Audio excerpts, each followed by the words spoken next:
Anambra State is Nigerian state located in the southeastern region of the country. The state was created on 27th August 1991. Anambra State is bounded by Delta State to the west, Imo State to the south, Enugu State to the east, and Kogi State to the north. According to 2022 census report, there are over 9 million residents in the state. The state name was formed in 1976 from the former East Central State. The state is named after Omambala River, a river that runs through the state. Anambra is the Anglicized name of the Omambala. The state capital is Awka, a rapidly growing city that increased in population from approximately 700,000 to more than 6 million between 2006 and 2020. The city of Onitsha, a historic port city from the pre-colonial era, remains an important center of commerce within the state. Nicknamed the Right of the Nation, Anambra State is the eighth most populous state in the nation, although that has seriously been argued against as Onitsha, the state's biggest and most populous urban area, was discovered to be over 8.5 million in population in 2020 by African Police, which makes Onitsha the second largest urban area in Nigeria by population and the third in Africa. And also, according to the 2018 Demographia World Urban Areas, Onitsha is the 47th largest built-up urban area in the world with more than 8 million population. Anambra is a very populous state despite being the second smallest in the area. The area currently known as Anambra State have been the site of numerous civilizations since at least the 9th century AD, including the ancient kingdom of Nuri, whose capital was the historic town of Igbo within the state. Residents of Anambra State are primarily Igbo, with the Igbo language serving as lingua franca throughout the state. During the Nigeria Civil War in 1967 to 1970, Anambra State was a part of secessionist Republic of Biafra formed by Igbo nationalists. During that war, Anambra State was afflicted by a severe famine which devastated much of the population. Today, Anambra State is a highly urbanized state and has made major strides in reducing its poverty rate. A name Anambra is the merging of Anan and Branch. Anan is a clan in the Omambala region and the last Igbo-speaking community that British colonists encountered while heading up to northern Nigeria from across the Riverine areas. They usually describe the people's present-day Anambra as Anam branch to their colleagues up north. Reason Anam, together with some neighboring clans, was Anambra local government area when the state was created. It is now Anambra West local government area with Uru Mbanasa. Anambra State consists of 21 local government areas. They are Akwat North, Akwat South, Anambra East, Anambra West, Anayocha, Ayamerun, Dumukofia, Ekwisigo, Edemili North, Edemili South, Ihiala, Njikoka, Nwewi North, Nwewi South, Egbalu, Otisha North, Otisha South, Orumba North, Orumba South, and Oyi. Anambra is eighth most populated state in the Federal Republic of Nigeria and the second most densely populated state in Nigeria after Lagos State. The stretch of more than 45 kilometers between the towns of Oba and Omoka contain a cluster of numerous thickly populated villages and small towns, giving the area an estimated average density of 1,500 to 2,000 persons per square kilometer.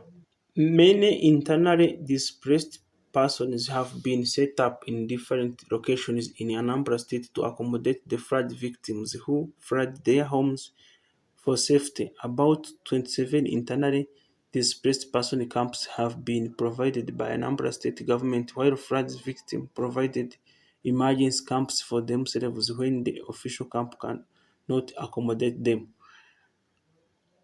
Agriculture is an important economic sector in Anambra. Palm oils, maize, rice, yam, and cassava are among the crops grown. Fishing is also part of economic mainstay of Anambra State, more efficient, more especially for communities along the riverian areas.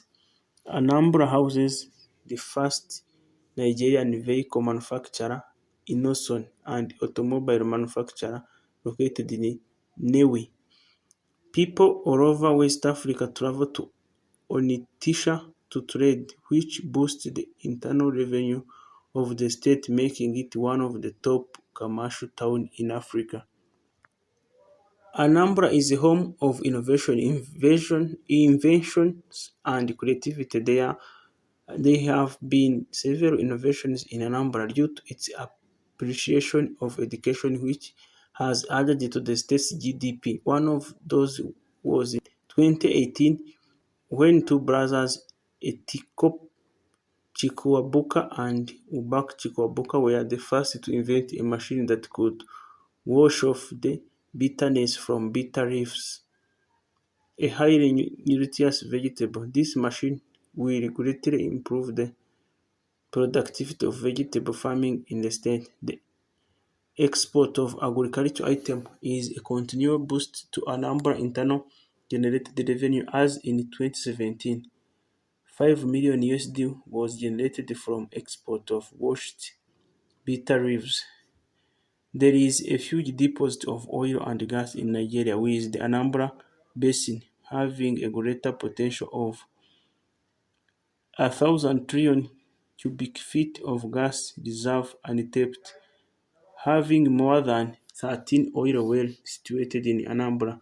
Anambra State has the capacity to produce more than 100,000 barrels of crude oil per day, with indigenous companies like Orient Petroleum and Sterling Oil Exploitation and Production Company Limited (SIPCO) already leading the way. Anambra is rich in natural gas, crude oil, bauxite, and ceramic. It has an almost 100% arable soil. Anambra has many other resources in terms of agro-based activities such as fisheries and farming, as well as land activated for pasturing and animal husbandry. Anambra has good transport links to other states in the country. The Niger River connects Onitsha with the ports of Port Harcourt in Rivers State and Bururu and Wari in Delta State.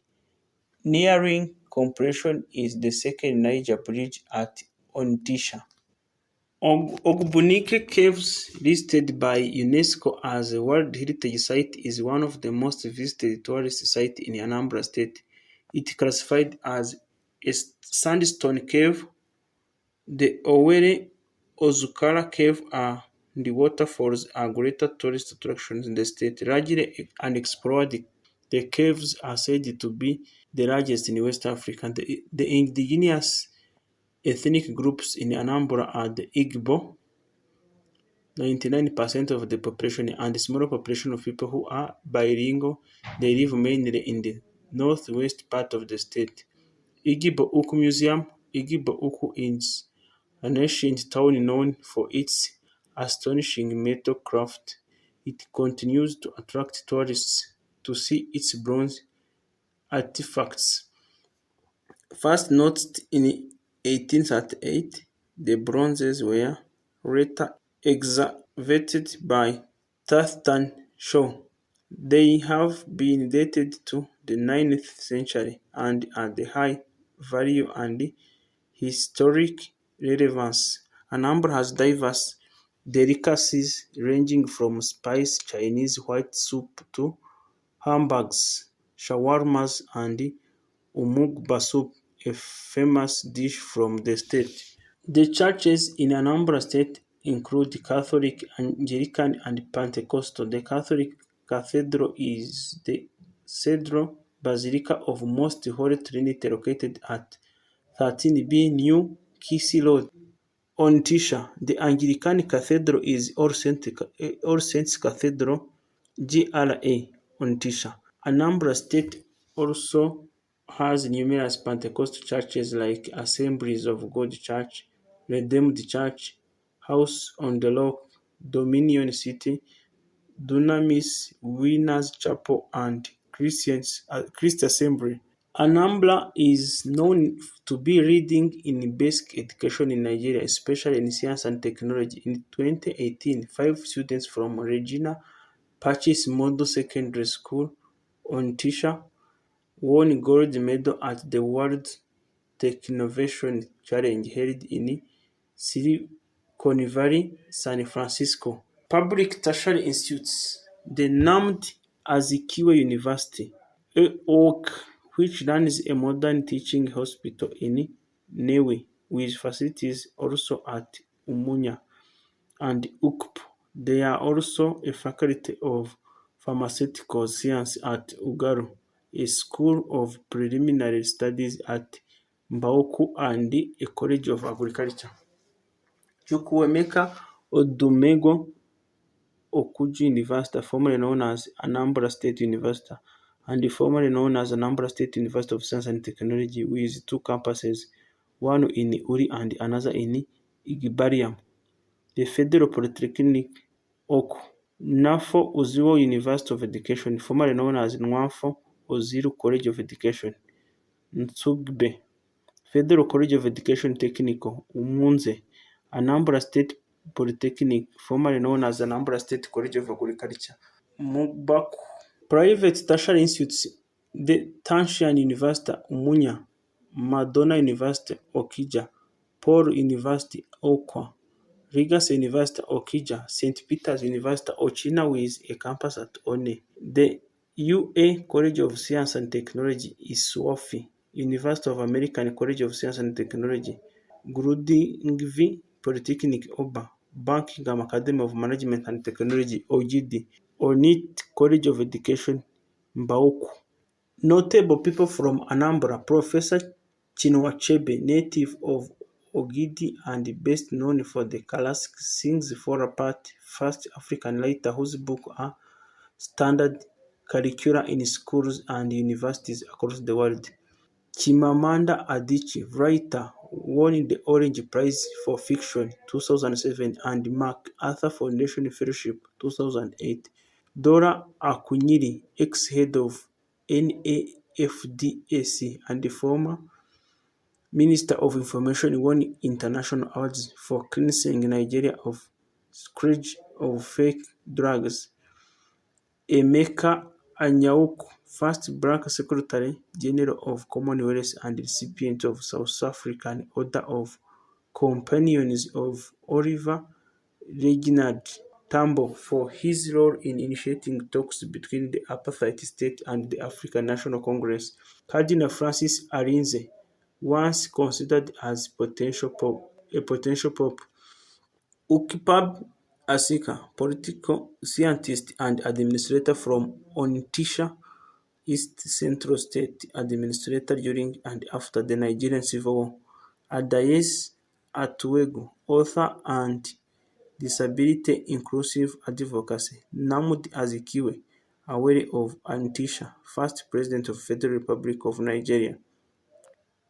Chinwe Chukwuego Roy, MBE, London-based artist, first black artist to paint a portrait of Queen Elizabeth II, one of the UK Women of the Year in 2002 and 2003, represented the UK at the Council of Europe. In 2008, she was made an MBE. Chief Oliver De Cock, popular Nigerian high life musician and guitarist. Professor Kenneth Dake, preeminent scholar of African history and native of Awka, first indigenous vice chancellor of University of Ibadan and the founder of National Archive. Cyprian Ekwensu, MFL, writer of international repute. Dr. Alex Ikiwanyichukwu Ekweme from Oko Town, politician, architect, first executive vice president of Nigeria serving 1979 to 1983. Philip Enugu, winner of 1989 Golden Bell Prize for Supercomputing. Butch Emechat, author and sociologist. Benaventure Enemari, commissioner for youth empowering and creative economy. Professor Ben Enwonu, native of Onitsha, first Nigerian sculptor of international repute with artwork gracing the United Nations headquarters. Ken Eriks, multi-award-winning Nollywood actor, producer, CEO of Ken Eriks Productions, writer and occasional musician. Ezego, entrepreneur with alleged massive wealth through dubious and diabolical means. Chukwemeka Ezeif, former governor of Anambra State and presidential advisor on political matters for presidency. Forever, Chinedu Okori, popular singer and songwriter. Cletus Ibeto, industrialist and business from Enugu. Chukwemeka Ike, writer of many books including Toads for Super, Battle Leopard and Export 77. Godwin Maduka, doctor, businessman, philanthropist, founder of Las Vegas Pain Institute and Medical Center. Chinwoke Mbadinuji, former governor of Anambra State. Honorable Ifanyi Chude Moma, lawyer and legislator, honorable member representing Ihiara in the Federal House of Representatives. Ibube Mwonso, religious leader. Dr. Chris Jinje, former governor of Anambra State. Flora Nwampa, author and pioneer African women writer in Igboland. Emeka Nwakedi, conductor and music director. Professor Humphrey Nobu Ngus, professor of political science, former NEC chairman. Oselu H. Obaz, diplomat, politician, and author.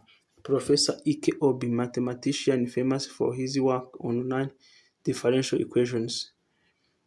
Peter Obi, former governor of Anambra. Lieutenant General Chikadibia Isaac Obiako, appointed as Military Advisor, Assistant Secretary General, Office of Military Affairs, UN Office of Peacekeeping Operation in New York. Previously served as commander of Economic Community of West African States Monitoring Group, Artillery Brigade in Liberia in 1996 to 1997. Emeka Ofo, chairman of Chrome Group. Dim Emeka Ojukwu, native of Newi, the leader of secessionist Biafra Republic. Louis Odumegu Ojukwu, native of Newi, first Nigerian millionaire and first president of Nigeria Stock Exchange.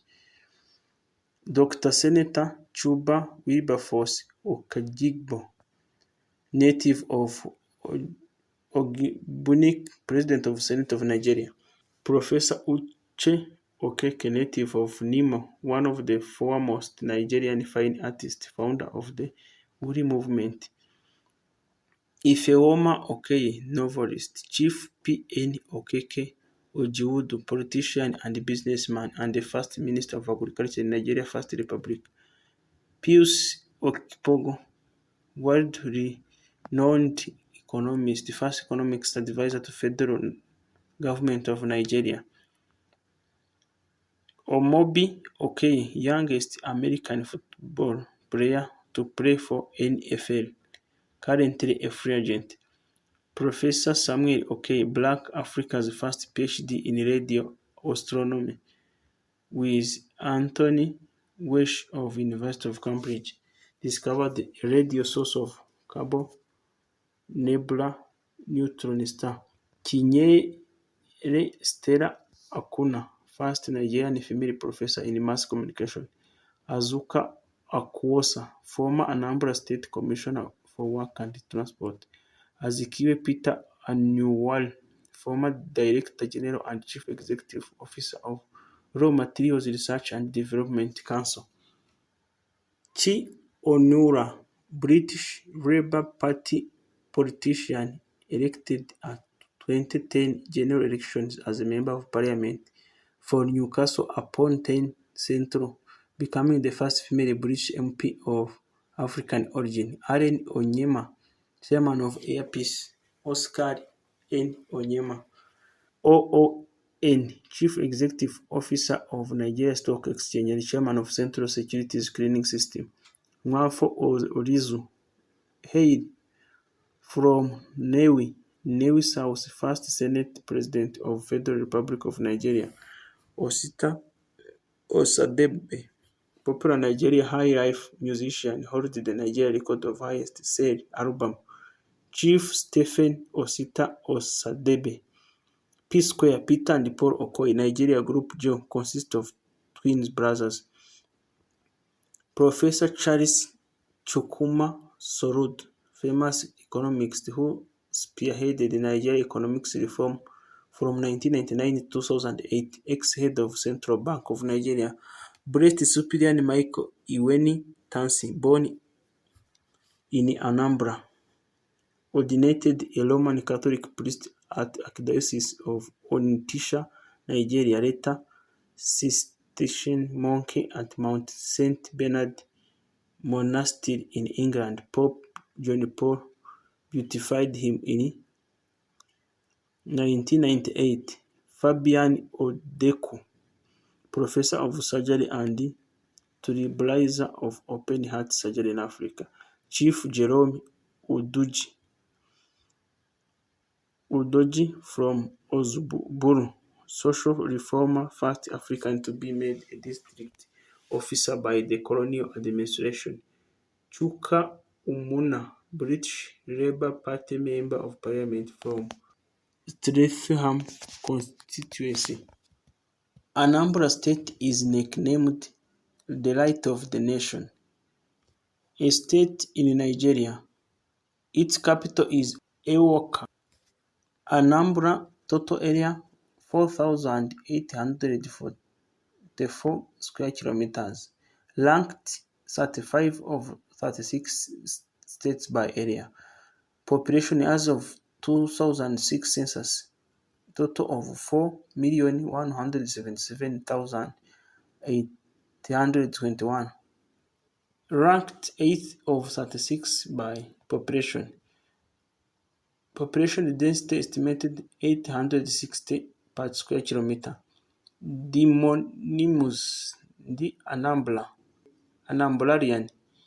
Their dialing code is +234.